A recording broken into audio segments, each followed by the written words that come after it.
We are joined on the phone today by voice actor Bob West. You probably know him better as Barney the Dinosaur. Hey, Bob, how you doing today? Good. How are you? I am excellent. Thank you so much for taking the time out here. You're most welcome. I'm so sorry it's taken so long to get together. It's just been pretty crazy. I started a new job, a new graphics job about a few weeks ago, and it's one of those series that takes lots of time and lots of graphics. So long days and no stopping. I get it. It's great that you're keeping busy, and I won't keep you too long. I just had a few questions for you. Okay, shoot. Awesome. Well, can you tell the listeners a bit about, how it all started for you, I guess, voice acting? And, I'm always kind of fascinated by how that business works. Sure. Well, I always tell people that I was just a weird kid, and I did voices and noises and stuff and ended up at a college where there was a really nice recording studio. And I had a friend who had access to it, who was a sound engineer, is studying that. And we got in there and I did a voice demo that was like 2.5 minutes long and completely self-indulgent and ridiculous, and voices and crazy noises and stuff. And I shopped it around to ad agencies in the San Antonio area, which is where I was at the time. I was at Trinity University, and actually started getting work. And that was in 1978, about 1979 or so. And built a really good clientele for commercials, lots of narrative, lots of educational and sales narration, doing really interesting things like electronics and chemistry and all sorts of things. Lots of teaching, laser discs back when. Google that, kids. But then I moved to Dallas Fort Worth, and things progressed on from there.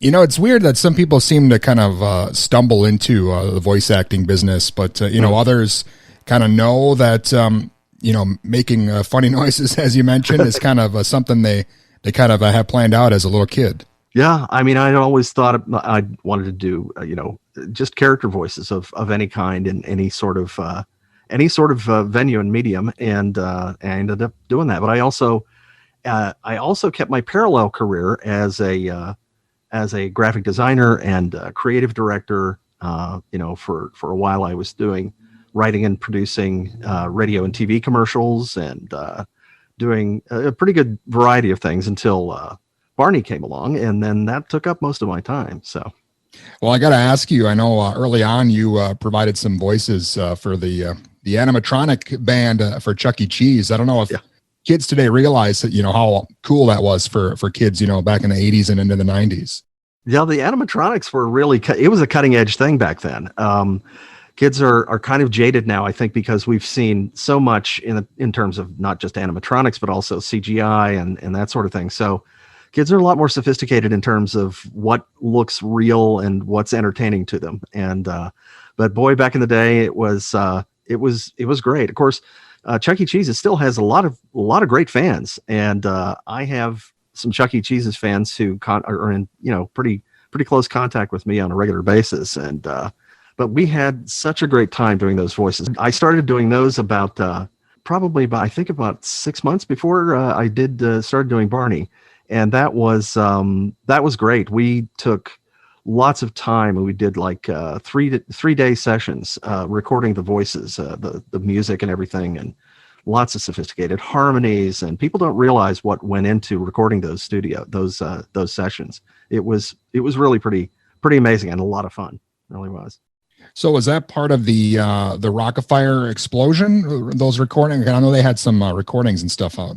Yeah, I came in after, it was what's called concept unification, where the two chains got together and they unified into one single show that they did, and that became Chuck E. Cheese's. And so I came on board as they were doing Concept U, as it was called. And so they recast everything, all the voices and everything, and I got two of the voices. I got Jasper and Pasqually. Jasper T. Jowls, and Pasqually, the guy who makes all the pizzas. Well, I know you did a lot of commercials and stuff too before the Barney show. Do you have any of those, maybe commercials or cartoons that maybe some of the listeners might recognize you from? Well, I did lots of regional radio for in the Dallas Fort Worth area. There's a region around Dallas Fort Worth in Texas, and I think it reaches Arkansas or something. But there's where those commercials ran, and I did, everything from McDonald's to Bud Light and everything in between, car dealerships. And it's one of those things where you're a hired gun, and you come in and do. You never know what you're going to go into do when you get into the studio on any particular day. But I also did some national TV VO stuff like the NCAA National Basketball Championships, that sort of thing. So I had a pretty good variety there. I was doing for a while. Well, of course, eventually you made your way to working with PBS and, Barney the Dinosaur. And was that just another job for you at the time, or could you sense that this would be something you'd be talking about all these years later? Well, we had no idea, really. It was supposed to be just 3 home videos, I think, when we started out. And, the producers were brand new to doing that sort of thing. They had never produced a television program for distribution on video and so it was kind of a learning process for everybody. But boy, talk about a lot of heart in it and improving the product over time. They really put lots of effort into educational aspects as well. And I had great consultants that they worked with on that, but nobody realized that the tapes would take off like they did. They were very clever, and they got them out to daycare centers, and kids watched them, and then they asked their parents to find them. And so their parents would find them at, the VHS at the local Blockbuster Video. And from there, that's actually where the PBS series came from, is because an executive with Connecticut Public Television, his daughter had just pointed to a video and said, "I'd like to see that." And he was amazed at how she reacted to it. And then he brought it to PBS. Well, Bob, I know most voiceover guys, they kind of jump around a lot and do a whole lot of stuff, and hope to maybe land a long running show. But you really hit the jackpot here with the character of Barney. I mean, that was, it's still going on today. And I know you're not doing it anymore, but that's a long time for that character. Yeah, it really is. I left in about 2000 and had done it for, I believe, nearly 12 years. And yeah, the character is, a lot of people believe the character is really evergreen. It depends on, the whim of the market, and, everybody's, the markets are fickle and they're up and down and everything. But there's a talk of a new Barney movie in development. And so we'll see what happens there. I think that, the number of people who come to me on a regular basis, fans in their 20s, people who watched when they were kids, and younger kids too, who are being introduced to the character by people who watched it when they were kids. Barney fans are having their own Barney fans. And so it's kind of Barney's kind of universal. And I think it's gonna keep going for quite a while.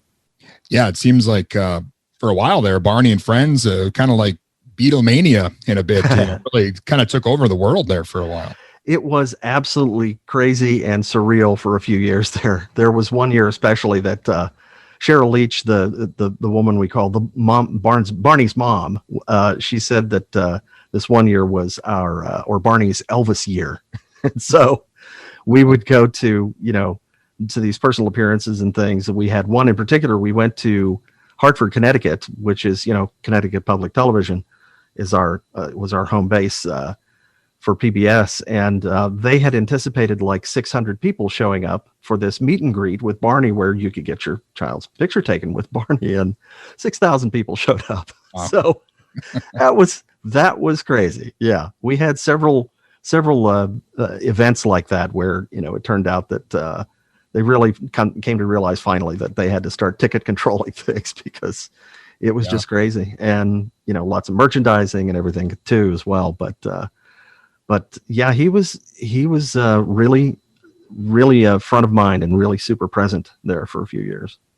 So was that weird for you at all, being, the voice of probably one of the most popular characters on the planet. But then I imagine you're still able to, go to the grocery store and probably not be bothered by, unless you're the real super fans, you kind of have that anonymity to kind of have both sides of things. Yeah, it's true.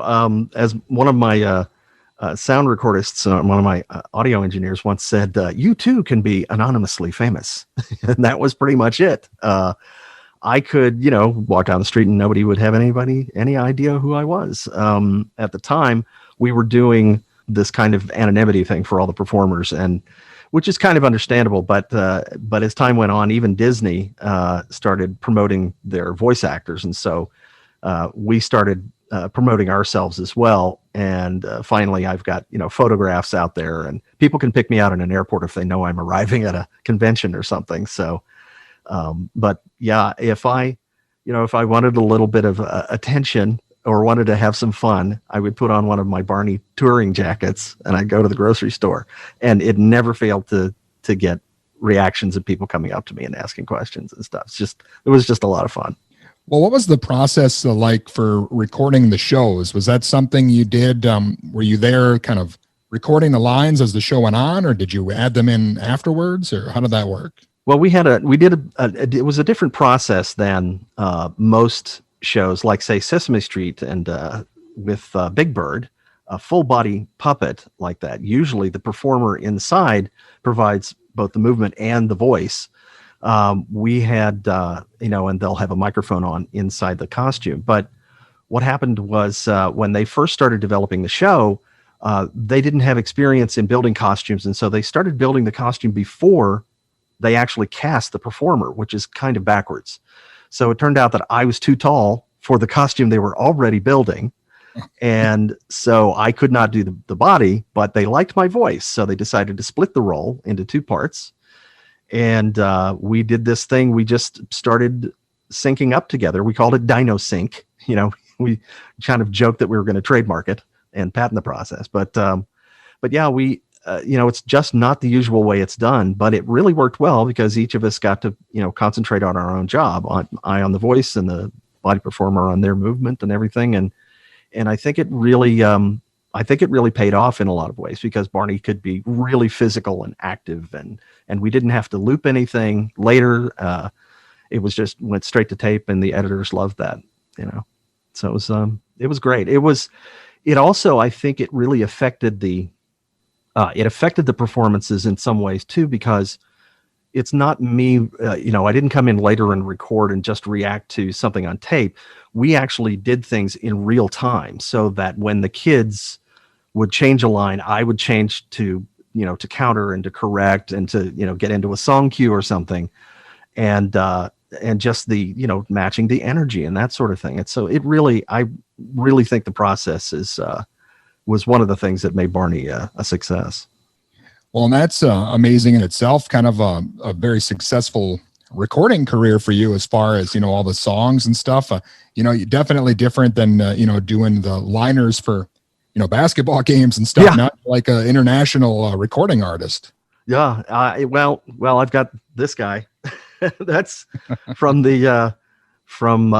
several volumes. I guess volume 1 and volume 2 of Barney's favorites. So, but yeah, it was crazy. We sold like over 4 million albums, and now even now, Barney songs are being played on Pandora and other streaming services and stuff. So you can find him out there if you want to listen in.